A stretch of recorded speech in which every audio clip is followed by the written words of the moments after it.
Aloha, I'm here at the base of Mauna Kea, just above Mauna Kea Access Road. It's been yet another peaceful day. No police have interacted with the Kia'i and the several thousand, or excuse me, at least 1,000 other people that have gathered here today. The Kukia'i Mauna movement continues to grow, and like I said, more than 1,000 people from every race and ethnicity joined here today, gathered at the base of the Mauna. Their mission to prevent construction of the 30-meter telescope at the summit of one of Hawaii's tallest mountains. But I'm told the issue is much bigger.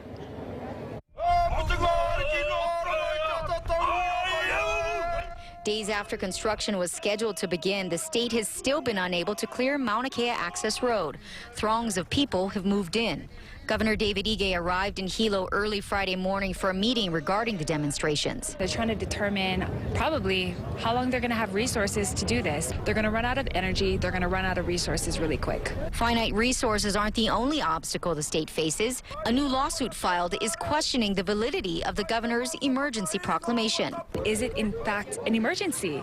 Because if you look in the state of Hawaii on all the emergency proclamations filed, it's for lava flow, it's for hurricanes, it's for natural disasters like the Maui fires. Never has there been one that's about a permit for a company and protected just that company from access to a certain part of Hawaii. The way I understand it, it gives the governor broad authority to issue these proclamations based on something happening now or something predicted in the future. I think every state has their own rules, and so I can't address why the governor decided to issue the emergency proclamation. The state says law enforcement could even force everyone standing alongside Mauna Kea Access Road that aren't blocking the roadway to leave. But emergency proclamations aren't forever.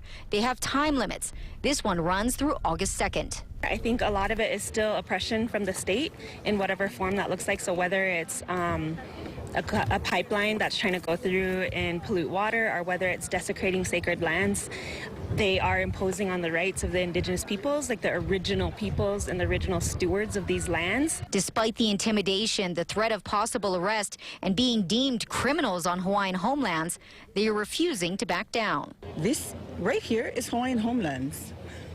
So it's like, this is our aina. We're trying to protect our aina, yet you are going to come and forcibly remove us from our aina, and it doesn't make sense. To say that Hawaii is the aloha state and that we're going to be respectful to the host culture, all of that is negated when something like this happens. The root of the issue is that Mauna Kea is sacred land. That's why the Kia'i are here, and the countless others protesting across the country are making their voices heard.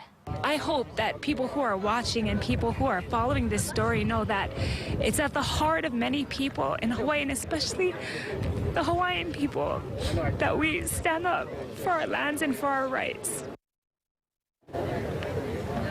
With every passing day, the Kukia'i Mauna movement continues to grow, but there has been some concern that Governor Ige may potentially ask people to leave the Pu'uhonua o Pu'uhuluhulu.